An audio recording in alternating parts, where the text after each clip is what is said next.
Rich, I did it for her interpretive reading class. It is a prose piece. It is Dave Barry's Guide to Guys. So, I didn't even start yet. Safe.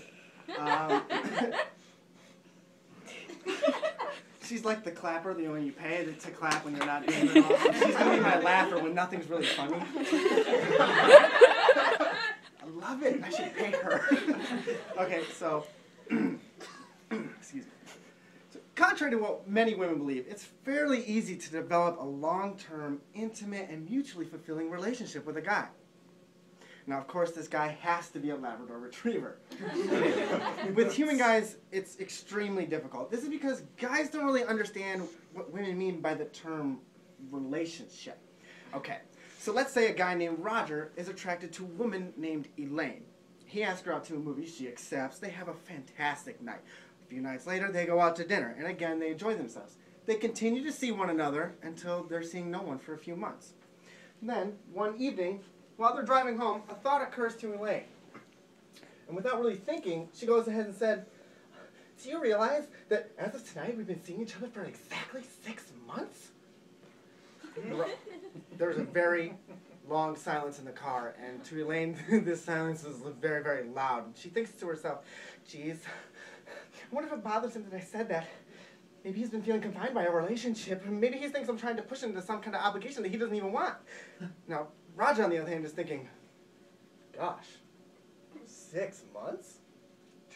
And Elaine is thinking, I'm not so sure I want this kind of relationship either. Sometimes I wish I had a little more space, you know, so I'd have some time to think about what I really want. But do I really want them to keep going the way they're going, or do I don't really know. I mean, where are we going? Are we just going to keep at this level, or are we going to go further? I mean, where are we moving towards? Children? Marriage? Do I even want marriage? Am I ready for this commitment? And Roger, on the other hand, is continuing to think. So that means it was, let's see, it was February when we started going out. And that was right after we got the car at the dealer's, which means, let me check the odometer. Whoa! Way overdue for an oil change here. And now Elaine is thinking, he's upset. Oh my gosh, I can see it in his face. Maybe I'm reading this completely wrong. Maybe he wants more from our relationship, more intimacy, more commitment. Maybe he sensed it even before I sensed it. Yes, I bet that's it. Now, Roger, on the other hand, is continuing to think to himself, I'm going to have him look at that transmission again. I don't care what those morons say. It's still not shifting right, and they better not blame it on this weather. What weather? It's 87 degrees outside. It's not cold. This thing's shifting like a damn garbage truck. There's no... I'm going to have him check it. Now, on the other hand, Elaine...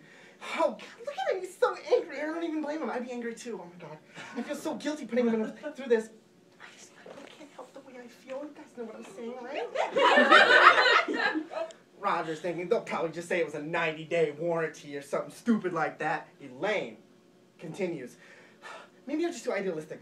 What if, you know, waiting for a knight in shining armor to come riding up on his horse while I'm sitting right next to a perfectly good person?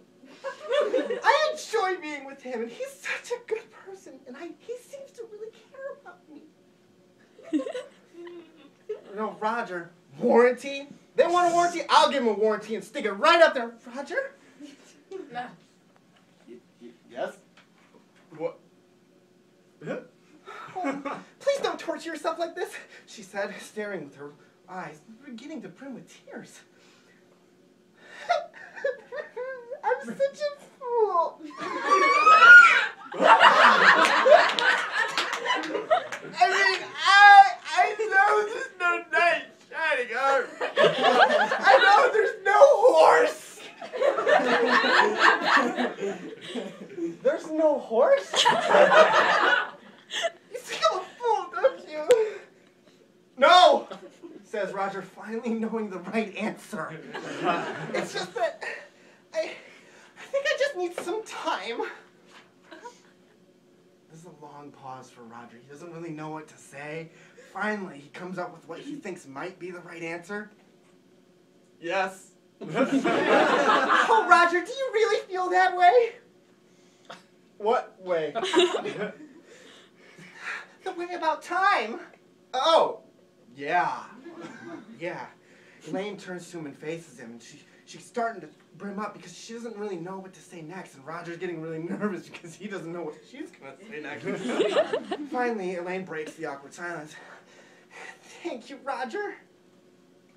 Thank you. He then takes her home, and she lies in her bed, a conflicted and tortured soul, and weeps until dawn.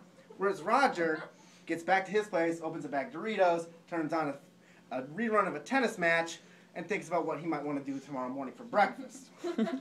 He's pretty sure that he was getting cheated out of something with his car, but he can't put it on his mind. The next day, Elaine will call her closest friend, and the two will talk about the thing for hours on end, never getting bored of the subject, but never really finding an answer to it either. Going over every single detail and gesture, time and time again, until there's no more left to say. Meanwhile, Roger, while playing racquetball with a friend, a mutual friend of the two, will be like, Norm, did Elaine ever own a horse? Okay, look guys, we're not talking about different wavelengths here. No, we're talking about completely different planets and completely different solar systems. Elaine cannot communicate with Roger about her feelings any more than she can relay her relationship and play chess with a duck. Because the sum total of Roger's thinking and understanding on the terms of their relationship is this. Huh?